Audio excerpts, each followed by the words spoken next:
അതാ പറഞ്ഞത്, begin with end in mind. നമ്മൾ എവിടെ എത്തണം, ഡെസ്റ്റിനേഷൻ കൃത്യമായിരിക്കണം. നമ്മളിതൊരു സിംഗിൾ ജേണിയല്ല. ശരിക്കും വെച്ചാൽ ഇതൊരു മാരത്തോൺ പോലെ അറിയാം. അത് നമുക്ക് കൃത്യമായിട്ടൊരു വിഷൻ വേണം, നമുക്ക് എവിടേക്ക് എത്തേണ്ടത്. ശരിക്കും പറഞ്ഞാൽ നമ്മൾ begin with end in mind എന്ന കൺസെപ്റ്റ് ഉണ്ട്.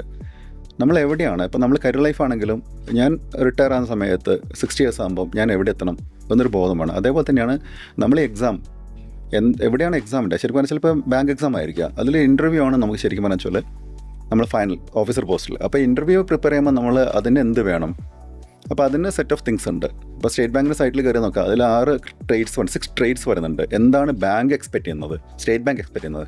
അപ്പോൾ അത് മനസ്സിലാക്കി നമ്മൾ ഇപ്പോഴേ പ്ലാൻ ചെയ്യുകയാണെങ്കിൽ നമുക്ക് ആ ഇൻ്റർവ്യൂവിനെ പറ്റി ചിന്തിക്കേണ്ട ആവശ്യമില്ല. അപ്പോൾ അതിന് മുമ്പ് നമ്മൾ പിന്നെ നോക്കേണ്ടതെന്ന് വെച്ചാൽ മെയിൻ എക്സാം എന്ത് വരും, അപ്പോൾ അത് നമ്മൾ ആദ്യം പ്ലാൻ ചെയ്യുക. അതാണ് അടുത്ത ലെവല്. പിന്നെ പ്രിലിംസ്. അപ്പോൾ ഈ 3 സ്റ്റേജും മനസ്സിൽ കൃത്യമായിട്ട് വേണം. ഇപ്പോൾ CGL ഒരാച്ചാൽ Tier 1 ഉണ്ട്, Tier 2 ഉണ്ട്. അപ്പോൾ ആ ഡിഫറൻസ് മനസ്സിലാക്കിയിട്ട് അത്യാവശ്യം ബേസ് കിട്ടിയ ആൾ അടുത്ത ലെവലിലേക്ക് പോകണം. കാരണം പ്രിലിംസിൻ്റെ റിസൾട്ട് അല്ലെങ്കിൽ Tier 1 റിസൾട്ട് കഴിഞ്ഞിട്ട് പിന്നെ Tier 2 സമയം ഉണ്ടാവില്ല. അപ്പോൾ നമ്മൾ ആ ലെവലിൽ ഇല്ലെങ്കിൽ നമ്മൾ എപ്പോഴും ഈ പ്രിലിംസ് അല്ലെങ്കിൽ Tier 1 മാത്രം പാസ്സായിക്കൊണ്ടേ ഇരിക്കുകയുള്ളൂ, ഫൈനൽ എത്തില്ല. അതാ പറഞ്ഞത്, begin with end in mind. നമ്മൾ എവിടെ എത്തണം, ഡെസ്റ്റിനേഷൻ കൃത്യമായിരിക്കണം. നമ്മളിതൊരു സിംഗിൾ ജേണിയല്ല. ശരിക്കും വെച്ചാൽ ഇതൊരു മാരത്തോൺ പോലെ അറിയാം. അപ്പോൾ നമ്മളൊരൊറ്റ ഓട്ടത്തിൽ അങ്ങോട്ട് കയറാൻ പറ്റില്ല, ഇത് കുറേ ഇഷ്യൂസ് ഉണ്ടാവും. അപ്പോൾ അതൊക്കെ മുൻകൂട്ടി കണ്ട് നമ്മൾ ഓരോ ഹേർഡിൽസും മനസ്സ് കണ്ടിട്ട് പ്ലാൻ ചെയ്ത് പോകണം. അതേ ഉള്ളൂ ഇതിൽ ചെയ്യാൻ.